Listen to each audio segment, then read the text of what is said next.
The National Desk, America's News Now.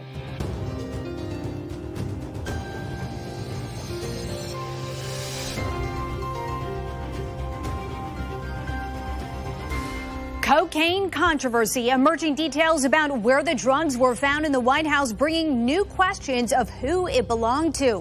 While President Biden takes his economic record on the road to South Carolina, is it a record worth bragging about? Bidenomics is just another way of saying restoring the American dream. And the biggest threat to Twitter's dominance rises in just one day. Just how many new Thread subscribers are there? This is the National Desk, America's News Now. We're glad you're with us. I'm Dee Dee Gatton, and new tonight, NBC News is reporting the bag of cocaine found at the White House was located in a cubby near the White House executive entrance, not in the West Wing lobby, as had been reported earlier. No reason was given for this change, but this location is still an area of heavy traffic. The Secret Service investigation is still ongoing, and they hope to be done by Monday, but it's not expected that they will be able to ID the exact person who brought the bag into the White House. During the gaggle on Air Force One this morning, Deputy Press Secretary Andrew Bates declined to give any new information from the White House. And blistering temperatures, they continue with nearly 37 million Americans under heat alerts right now. Arizona, you can see, still the hottest place in the country, reaching at least 110 degrees today. And it's going to continue over the next week. 51 major cities are forecast to have dangerous levels of heat for at least a day, meaning it will feel like 103 degrees or more. Extreme heat deaths are the leading cause of weather-related deaths in the U.S. According to the CDC, around 702 heat-related deaths happen each year. These can be from heat stroke or cardiovascular, respiratory, or other diseases. Heat causes over 67,000 people a year to visit the ER and over 9,200 people to be hospitalized. The global temperature stayed at a record high for a third day in a row, the average reaching 62.9 degrees Fahrenheit yesterday, according to the University of Maine's Climate Reanalyzer. That matches the record that was set on Tuesday. We have learned the names of the two firefighters who lost their lives trying to put out the fire on a cargo ship in Newark, New Jersey. Augusto Cabu, 45, a 9-year veteran, and Wayne Brooks Jr., 49, who served for 16 and a half years. 5 other firefighters were injured while battling the flames overnight into the morning. Today, Newark mayor highlighting the bravery of all of the firefighters as the city now mourns. I saw the best of our city last night. Firefighters struggling through intense heat and unimaginable conditions to try to extinguish a fire that had the potential to cause major damage to not just the cargo ship, but impact the operation of the entire port. So sad. Treasury Secretary Janet Yellen has arrived in Beijing and has been given a difficult task to walk the fine line between competition and cooperation. National correspondent Christine Frizzell with the latest. In Beijing, a delicate dance with two partners still struggling to try to find the beat. Treasury Secretary Janet Yellen, the second top U.S. official to visit China in the last month, following Secretary of State Antony Blinken's visit, part of a mission to find common ground. But it comes as a back-and-forth battle over technology and trade looms large. China just announcing export controls on gallium and germanium, two metals used to make semiconductors needed for military technology, cars, and mobile phones. One of the Chinese favorite things to do is to signal their control, both internally and externally to the world, and to remind everyone that they're one of the major sources of those metals in particular. Lawmakers on Capitol Hill have been warning for years of the threat of that reality. Unfortunately, many of these chips are now being made in China. Many of them are being made in Taiwan. This is an issue of national security and significance. The U.S. has also been cracking down on China, limiting its access to technology. The tariffs on Chinese goods put into place by former President Trump still in effect, to the detriment, some experts argue, of both sides. We hear a whole bunch of things about how, well, if the Chinese do X, we should do Y. The thing to always remember in trade is that you don't make a trade. You don't buy or sell something unless you expect to benefit from the transaction. A transaction overshadowed by China's holding of U.S. debt, a number now believed to be about $870 billion. So with all of these realities in place, the White House has really been downplaying, what might come out of the visit. It seems possible that the goal here is simply the act of communication itself between these two countries and not anything concrete that might come out of it. Dee Dee? And Christine, Capitol Hill has taken steps, though, to get more chips made here, right? Yeah, last year Congress passed the CHIPS and Science Act, and that also put forth $50 billion in subsidies to try to get more semiconductor chips made here in the United States. Now, supporters say this is not just about less reliance on China, but this could also bring tens of thousands of jobs, some facilities already under construction. Good point. Christine Frizzell in Washington, D.C. Thank you. New information on an already bizarre story. Rudolph Rudy Frias, the Texas man who was reportedly found earlier this week after being missing for 8 years, was never missing at all. After investigators talked with him yesterday, it was discovered that Rudy returned home the following day on March 8th, 2015. The mother, Janie, continued to deceive police by remaining adamant that Rudy was still missing. And so far, prosecutors have declined to bring false report charges against Jenny Santana and her son, but their investigation is ongoing. A new study shows nearly half of tap water in the U.S. is toxic forever chemicals called PFAS. According to the U.S. Geological Survey, at least one forever chemical could be found in 45% of drinking water samples. There are more than 12,000 types of these chemicals. PFAS are considered dangerous to your health, linked to cancer, obesity, hormone suppression, and other ailments. In the last hour, the FDA approved the Alzheimer's drug Leqembi, the first medication proven to slow the disease's progression. Now, this decision will likely affect how the Centers for Medicare and Medicaid Services covers the drug. That could expand access for around 1 million people. Insurers won't cover drugs without approval and without insurance, so the drug could cost users more than $26,000 a year. Well, Nada was arraigned in court this morning in Florida after being rescheduled twice. Former President Donald Trump's valet is charged alongside the former president with mishandling of national security records and obstruction of justice in the Mar-a-Lago document case. Nada pleading not guilty to the 6 criminal charges against him. Trump was not in court with him today. The two are expected to be tried together. As of now, we know the trial is set to begin August 14th, but Special Prosecutor Jack Smith has asked for it to be delayed until December. Judge Eileen Cannon has given attorneys for both Trump and Nada until Monday to respond to Smith's request. Americans may disagree on whether or not, if you look right here, former President Donald Trump broke the law when he took classified documents from the White House, but they do mostly agree on one thing. They want a fair and speedy trial. According to a new poll by Politico magazine, 62% of Americans think the trial in the pending federal prosecution should take place before the presidential election in next November. That includes 46% of Republicans, 86% of Democrats, and 48% of independents. President Biden was in South Carolina today with Congressman Jim Clyburn, highlighting a new partnership between solar energy equipment company Enphase Energy and manufacturing giant Flex. Enphase is making a $60 million investment to open up 6 new manufacturing lines. According to the White House, this investment is expected to create about 1,800 new jobs across the U.S., including 600 in the Palmetto State. Now, the president spoke about how he says Bidenomics is making a difference all across the U.S. When I ran, when I got elected, when I proposed these pieces of legislation, I made a commitment that I'd be president for all Americans, whether their elected officials voted for the events or not. All Americans. Wherever you voted for me or not. And I've kept my promise. Meantime, Republicans continue to criticize Biden's handling of the economy, pointing to the elevated prices of food and gas. Texans are having more babies. This comes nearly 2 years after the state enacted a law in 2021 that bans abortions after 6 weeks of pregnancy, with only a few exceptions. Research from Johns Hopkins shows There are about 10,000 more births than expected in the last 9 months of 2022. The goals to see how the law may have impacted trends.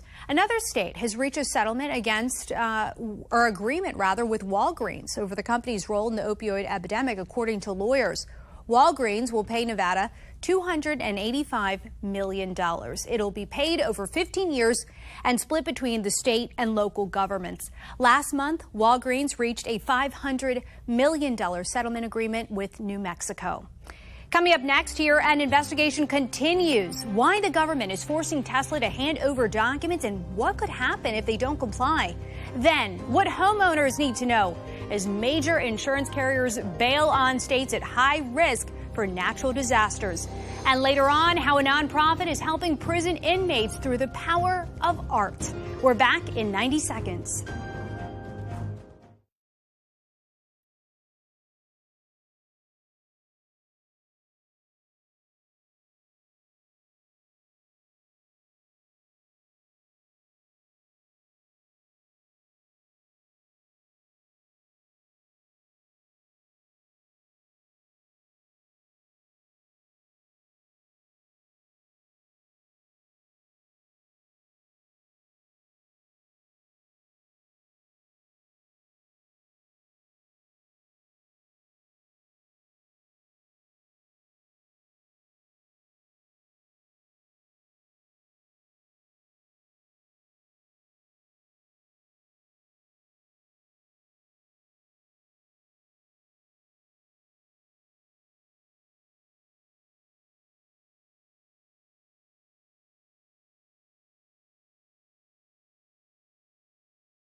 OceanGate says it has suspended exploration and commercial operations after the submersible implosion that killed all 5 people on board, including CEO Stockton Rush. This announcement is at the top of OceanGate's website. The Titan submersible was about an hour and 45 minutes into a trip to explore the Titanic wreckage when it lost contact on June 18th. New tonight, job openings dropped in May. The Labor Department says there were 9.8 million openings, down about 500,000 from April. Layoffs fell slightly and more people quit their jobs. These numbers you're looking at, they show that the labor market, according to experts, is still strong despite higher interest rates. Unemployment benefit applications increased by 12,000 last week, from 236,000 to 248,000, still seen as a healthy number. The Labor Department's employment report for June will come out tomorrow. We could soon see the largest single employer strike in American history. UPS and the Teamsters Union are running out of time to negotiate a contract impacting more than 340,000 employees. National correspondent Atra El-Nashar reports on how this could all affect an economy already poised for a slowdown. A stalemate between UPS and the Teamsters Union could soon send a shock through the U.S. economy. It would be the first company strike in 25 years, with the potential to upend 6% of U.S. GDP that moves on UPS trucks, affecting individual customers and supply chains across industries, which could add to inflation and product shortages. The company accuses the union of walking away from the negotiating table. The union says UPS refuses to give. Our part-timers are the unsung heroes. They are working for poverty wages, and we need to drive up the starting rates of pay. The current contract expires July 31st, but Teamsters says their members need time before then to review a new agreement, one that doesn't even exist yet, and as of Thursday, no further talks are scheduled. It's an especially tough time for this kind of disruption because staff economists at the Federal Reserve are predicting economic activity will slow into next year. What's still up in the air, though, is whether there will be a recession and what one would look like. Fed economists still say there's likely to be a short, mild recession later this year. But given resilience in the labor market and consumer spending, now they say it's almost just as likely a recession will be avoided, according to Fed meeting minutes released this week. On a Bidenomics tour stop Thursday in South Carolina, President Biden lauding job growth as the latest ADP private payroll report shows almost 500,000 jobs added in June, more than double of what was expected. Unemployment been below 4% for the longest time in 50 years. Consumer-facing industries like leisure and hospitality lead the job gains, according to ADP. The biggest losses were in manufacturing, a sector central to the White House's Bidenomics push. Economists now bracing for the next big gauge of the U.S. economy in the government's June jobs report out Friday morning. In Washington, I'm Atrel Nashar reporting. Atra, thank you. If you are in Austin, Texas, be on the lookout for driverless cars. Volkswagen announcing today will begin testing 10 self-driving ID Buzz electric cars there later this month. All of these autonomous vehicles will have a human safety driver on board. Over the next 3 years, the company plans to expand its fleet in Austin and then add testing operations in at least 4 more U.S. cities. Meantime, the National Highway Traffic and Safety Administration is forcing Tesla to hand over updated records as a part of an ongoing autopilot safety probe. If Tesla doesn't comply, they could face fines of more than $26,000 a day to a maximum of $131 million, covering a series of daily violations. NHTSA opened the probe in 2021 and says there have been 21 known deadly crashes in connection to autonomous Tesla vehicles. The Meta-backed social media app Threads, linked to Instagram, is now live and apparently thriving. You may have heard people talking about this today. Mark Zuckerberg, who already has 1 million followers, posted his new competitor to Twitter, has 30 million subscribers as of this morning, and it continues to grow. Threads looks and acts similar to Twitter. Posts will have a 500-character limit, but the app will tie itself to Instagram, allowing users to integrate content between existing Threads and Instagram accounts. But if you don't like the service, getting off the platform won't be so easy. The company says in its privacy policy that your Threads profile can only be deleted by deleting your Instagram account. Meantime, Elon Musk is accusing Meta of stealing trade secrets with the launch of Threads. Elon Musk's attorneys sent them a letter alleging the new service is a clone made by former Twitter employees. In response, Meta's communications director said no one on the Threads engineering team is a former Twitter employee. The U.S. will send cluster munitions to Ukraine with an official announcement expected tomorrow, according to the Associated Press. U.S. officials say it'll be part of about $800 million in new military aid. The bombs are controversial because of the risks to civilians, but the Pentagon will send munitions that reportedly have less risk of harm. The U.S. is almost finished destroying its chemical weapons arsenal. It's the world's last remaining declared stockpile. The U.S. committed to getting rid of its chemical weapons in 1997, but disassembling them is dangerous. The process has taken decades and is behind schedule, but the Army says it could be completed as soon as tomorrow. Amid the threats of disastrous wildfires, hurricanes, and tornadoes, big insurance carriers have bailed on some high-risk states, leaving homeowners scrambling to get insurance. Spotlight on America takes a closer look at the most expensive states for home insurance and what consumers need to know. Threats from natural disasters rage from coast to coast every year. And all of a sudden, the tornado formed and it just dropped on us. It came out of nowhere. Data shows the frequency and intensity of extreme weather events getting worse. And homeowners are paying the price, with some insurance companies even bailing out on coverage in high-risk areas. What it comes down to is a lot of these carriers are saying we no longer want to accept risk in this state. Most recently, State Farm and Allstate, two of the nation's biggest insurance carriers, stopped writing new policies in California, citing the severe hazard of wildfires. That follows a similar pullback by several companies in hurricane-vulnerable Florida. setting homeowners up for skyrocketing rates. All of a sudden, we got the premium this year, and he opened up the mail, and it was up 100% year over year. 100%. It went from $2,000 to $4,000. Back in the day, my father... Vince Arcuri's 86-year-old dad couldn't believe it when he got the bill to renew his insurance on his 1,100-square-foot home in Tampa. It was like double. I live on Social Security, and it's just too much money.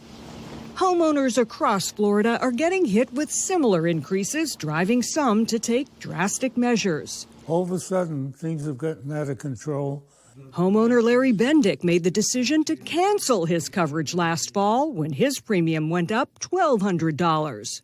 So you made a pretty big decision to go self-insured. Yes. Was that a hard decision? I mean, that's a little risky. Even if something happened, I would still get stuck with a big bill anyway. Despite the insurance crisis playing out here in Florida and in California, these high disaster states are actually not considered the most expensive for property insurance in the country. That dubious distinction belongs to states in Tornado Alley. Oklahoma tops the insurance.com list as worst for most expensive rates, with an average annual premium of about $5,300, followed by Kansas and Nebraska. Florida actually ranks in the middle based on private insurance rates, and California was among the lowest at just under $1,400. But the Insurance Information Institute says that's because California regulations cap what insurance companies can charge. Insurance just doesn't work that way. If insurance companies cannot charge the correct rates for the risks they write, they're not going to stay in that market. Taking into account shrinking coverage options in addition to cost, the Insurance Information Institute ranks California as one of the 5 worst states and puts Florida at the top of the list. Hey, Judy. It's all left lifelong Floridians like the Arcuris wondering whether Florida has become unaffordable for the average homeowner. I'm Angie Moreski for Spotlight on America.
As we come back on air, we are taking the pulse of America, starting with an Ohio town rebuilding after a tornado.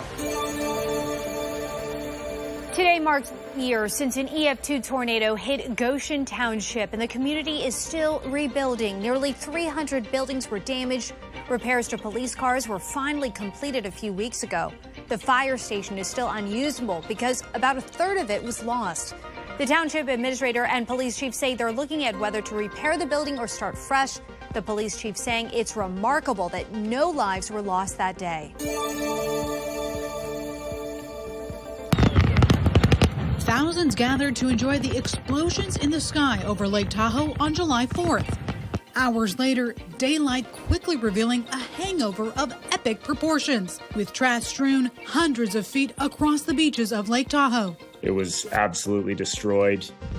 A team of more than 30 volunteers from several nonprofits, including Clean Up the Lake and Keep Tahoe Blue, ventured out on Lake Tahoe's Zephyr Cove area to collect the trash left behind from the 4th of July holiday. I quickly went over to the nearby resort and asked maintenance for some rakes, just because it was going to be easier to actually rake all the litter into piles. Piles that totaled over 6,318 pounds of small litter items, including beer cans, towels, sandals, shoes, socks, vape pens, cocaine, nitrous bottles, everything that you could imagine. The saying, "A picture is worth 1,000 words," comes to life at the Mabel Bassett Correctional Center. We found that when you bring in art and colors and paints and have the lessons through these items, through these resources and tools, it allows them to access some of the emotions that they may be feeling but don't know how to put words to it. Studies by the Mental Health Foundation show art can enable people to deal with a wide range of mental health conditions, like anxiety, depression, even substance abuse. The Create New Beginnings Restorative Art Workshop encourages inmates to explore their emotions and self-awareness by way of paint. Coming up next, Amazon's Prime Day sale is coming up. The scams you need to look out for when we get back.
Amazon's annual Prime Day is coming up on July 11th and 12th, and there will be some scams to look out for along with the deals. Officials say criminals are sending emails or pretending to be Amazon to steal your login information and your money.